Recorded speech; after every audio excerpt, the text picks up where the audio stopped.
The International Women's Day is a celebration of how far women have come in terms of achievement and fulfillment that they truly deserve in every sphere of our life. Our guest today, Dr. Mamta Jain, a breast cancer survivor and an eminent entrepreneur, represents the epitome of success that today's women are achieving by leading from the front. Welcome, Dr. Mamta. Thank you, Nidhi. Thank you for having me here. It's a pleasure seeing you here virtually. Hopefully now we'll start meeting and seeing each other. Thanks for inviting me. Okay, let me begin by asking you, Dr. Mamta, about your journey as a breast cancer survivor. How did you cope with your diagnosis, and how did you manage to turn a devastating situation on its head and transform yourself into an independent businesswoman? Thanks, Nidhi, for asking me, because this is something which I've been itching around to tell people. And one of the major thing is I was just 30-year-old, and something is not right was the feeling that I got. And the instinct that a woman has about her body can never ever go wrong. So if you feel that it is not, something is not right, please go ahead and get it checked. Don't get it delayed or anything of that sort. And that's what I went and got it checked. Uh, but in my case, all the doctors that I went to, they thought I was having a VIP syndrome, like a doctors have it in inverted commas. They said, "Oh, Mamta, please relax, don't bother about it. It doesn't look like anything. You're just overreacting." But somehow something never felt, I didn't feel that it was right. So I went ahead and got it done, fine needle biopsy and a mammography. Both of them were inconclusive. They just said doubtful. Now, when you have an inch of doubt, yeah, so that's the irony. For me, it was not a confirmed diagnosis on biopsy. They said probably it could be. Now, but if it's probably it could be, that means it has to be removed. And which is why I met Dr. Anil De Cruz from Tata Hospital. And he said, okay, we'll have to operate it. Being a doctor was a big thing for me. It was a big advantage, which a lot of people do not have. I had a great access to some of the finest doctors in Mumbai, and a very easy access, which a lot of people don't have it, which I am very, very thankful to. And so I went to Tata Hospital, and it was on a frozen section during the hospital that they realized that it was an aggressive form of cancer, and for which I had to undergo a total mastectomy. Uh, so somehow I didn't get too depressed. I would not say that it didn't shock me, but I think the fear was disruption of normal activities or your normal life. For a woman, I believe the major problem why they do not go ahead and get themselves checked or anything of that sort is because they fear that once something happens to them, the whole ecosystem around them will get disturbed. And probably that was there with me because I had a 7-year-old son, and that bothered me more. But once the diagnosis was done, one thing I was very, very clear that thankfully it was very early diagnosis for me, but that I would not allow any psychological scar to, mar my son's development. And which is something I was very clear that if I am normal, people around me and my ecosystem will remain normal. I had to undergo chemotherapy, and the first chemotherapy session, I must tell you, Nidhi, it shook me. In the sense, I entered into the room of daycare, and everyone in that room was a child, and I was the only adult. And trust me, that day I decided I had no right ever to feel bad about it. Because here are kids who would never know how to live without fear. Once you've been diagnosed with something like that, every headache, every pain, you tend to get scary initial years. Later on you may forget. But these are kids. I had been very, very fortunate for 30 years of my life. I didn't know I didn't have any illness, no problem. I knew what a healthy life was. Would the kids ever have it. I mean, later on they may, but so that was something which changed dramatically for me, my attitude towards cancer and everything.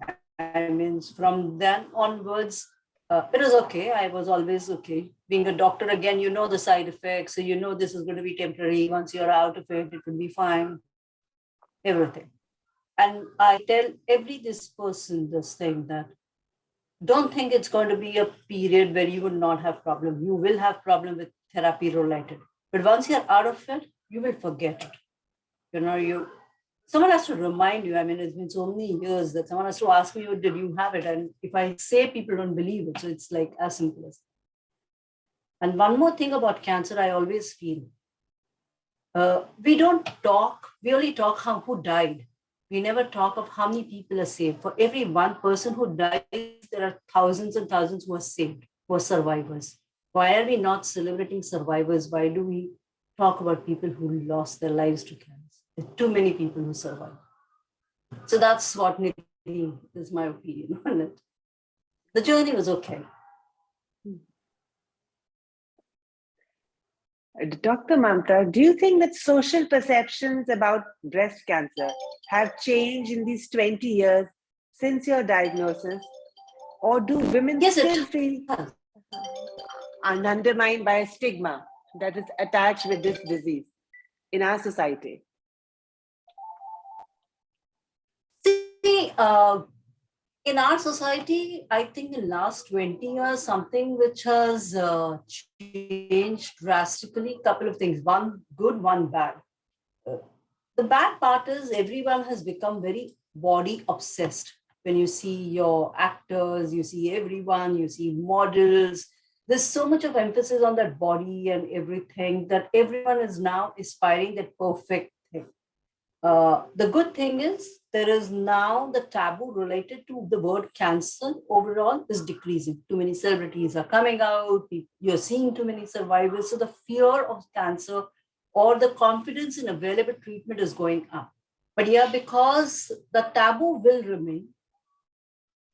The taboo will remain because breast cancer, breasts are such an important part of your feminine when you're growing up, when you're looking onto it, it's that whole emphasis on looking great is attached to it.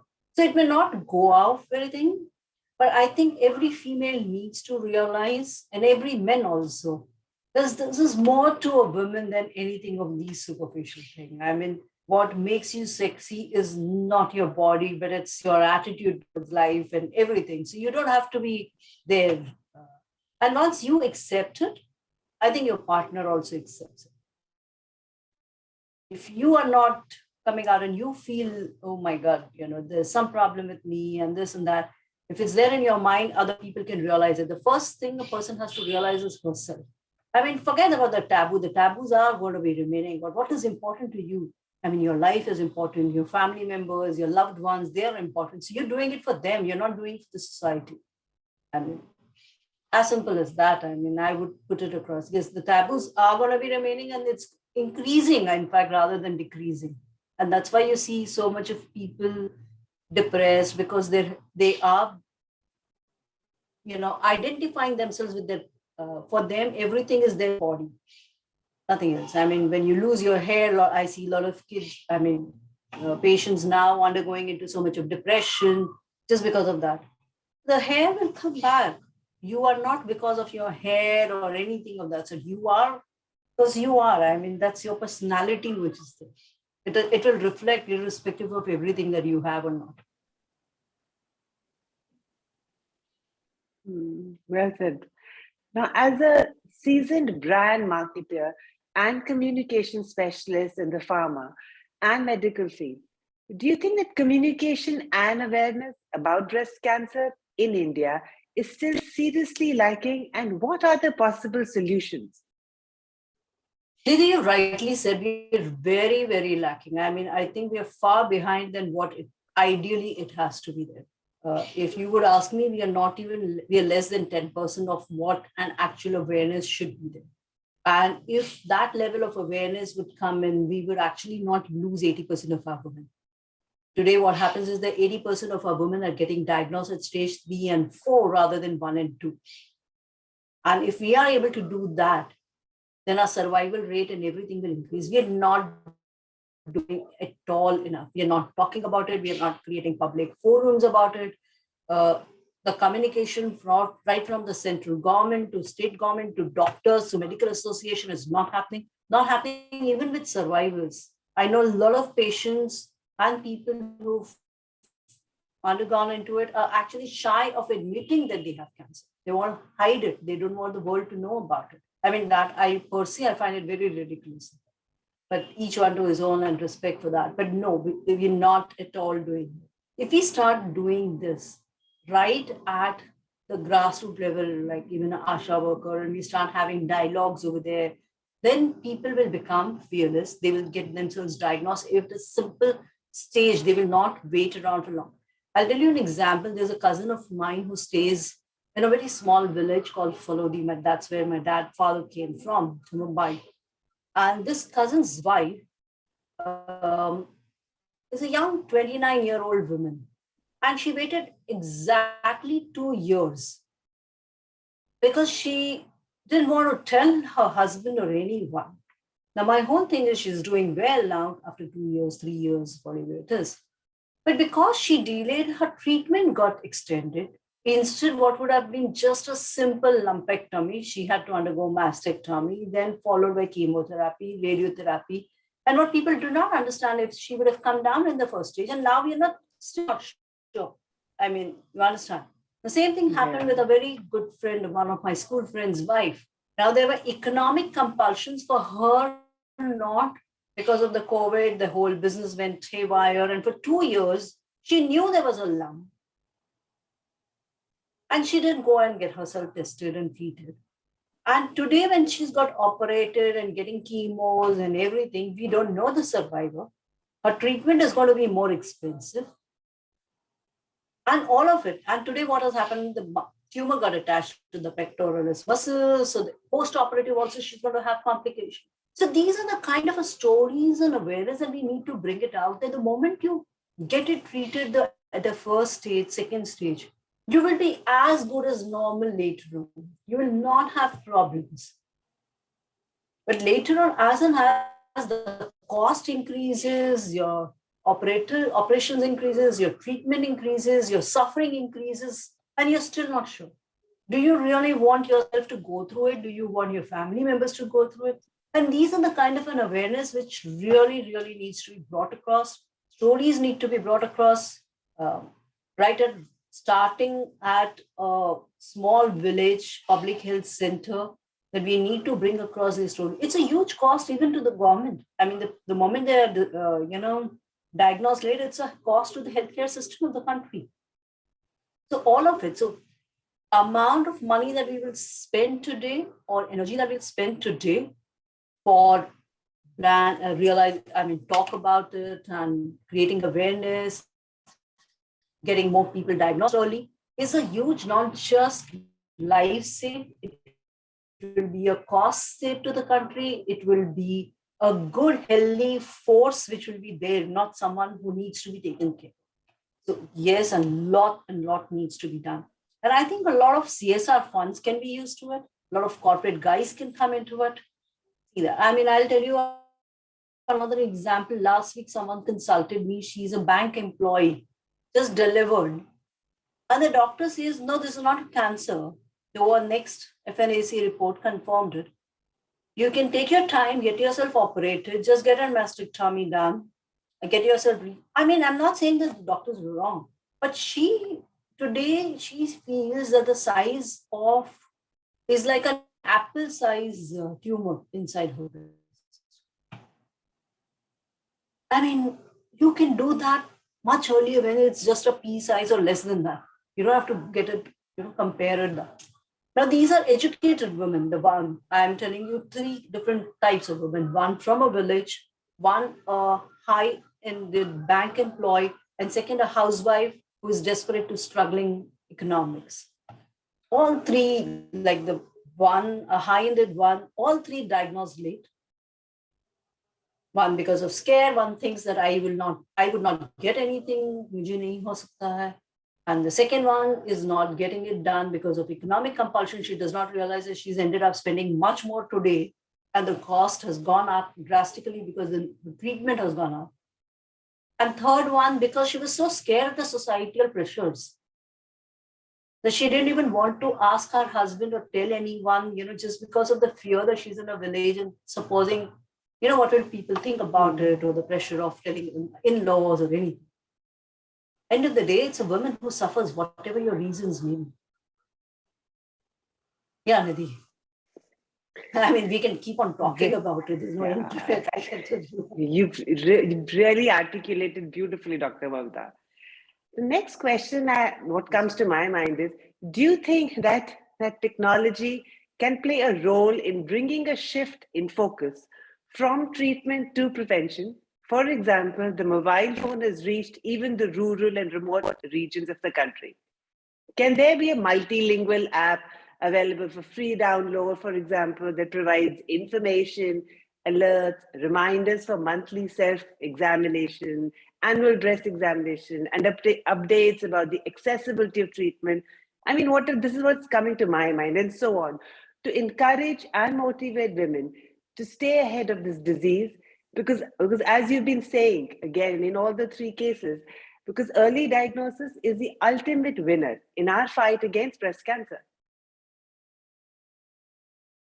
I completely agree. And we are a nation, we have this technology advantage that we have today a mobile phone at the remotest corner of our country. Each and every village is connected onto it. And that's a big resource. How well can we use those resources, be it like a simple Instagram videos where people telling it, talking about it, doctors coming and talking about it, simple videos in various languages. I mean, we can just keep on, the app could be there, but I don't know how many people would be able to, they may not have smartphones, but a video would be probably that everyone can see. Internet is something which is there. And I'm sure going forward, there would be, reports where a sonography is done and the technology, someone senior doctor is looking into it. There's ample ways that the technology can be used, both in an advanced way and as simple as a messaging way. And we should use it. We are in a very, very unique country where the accessibility to connectivity or mobile connectivity is tremendous. I mean, there, everyone has it. Every household definitely has it today. So it would be really good. I mean, if we need to just deep dive and see whether what they are viewing. Are they listening to radio messages? Are they listening to television messages? Are they looking more onto YouTube? What? But everywhere, if we have this kind of ads and how do you look into it, and making men also an equal partner, being sensitizing them to that they need to be there supporting their wives. They need to be an equal partner. I mean, I think in my case, I've been very, very fortunate that I had my husband whom I could talk to, tell him, not feel, how many people, I mean, there's an example from the village that I give. For 2 years, she couldn't even tell it to her husband. That's something which bothers me. I mean, a lump as big as that, if you've had a good active sexual life, how can the husband not even identify and how can he ignore it? And these are something that we actually need to educate our men to, not just women, that they should not be scared women, but men also need to be sensitized to the whole stuff, that you need to understand these can be treated, she can be normal. You don't have to lose her. You don't have to go through the pain. She's precious to you. She's your partner. So yes, technology can be used in sensitizing, reaching out to the masses with all the messages, everything. Yeah. Is there a message you would like to give on this Women's Day to inspire the women who are dealing with the challenge of breast cancer or the breast cancer survivors? So for all of them, not just someone who's suffering from breast cancer or who's a survivor, or any other cancer or any other disease or not suffering from anything, my message to all women is love yourself.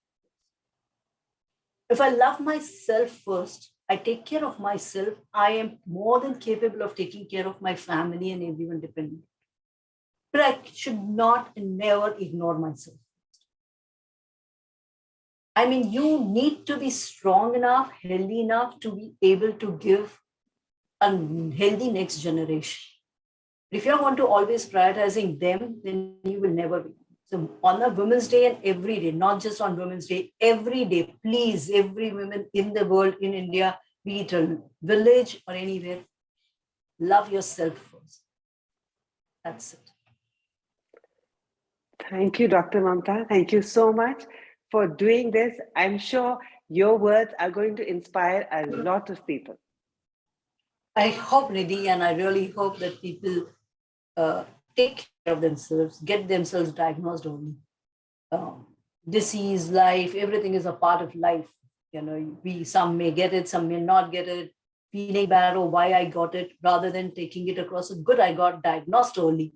I think that these are the smaller blessings that we look into. I think it would help a lot. And thank you, Nidhi, for giving me a chance. You yourself are a big inspiration, being a cancer survivor. You are doing this talks, which is going to help so many people. So I need to thank you for that. Thanks, Nidhi.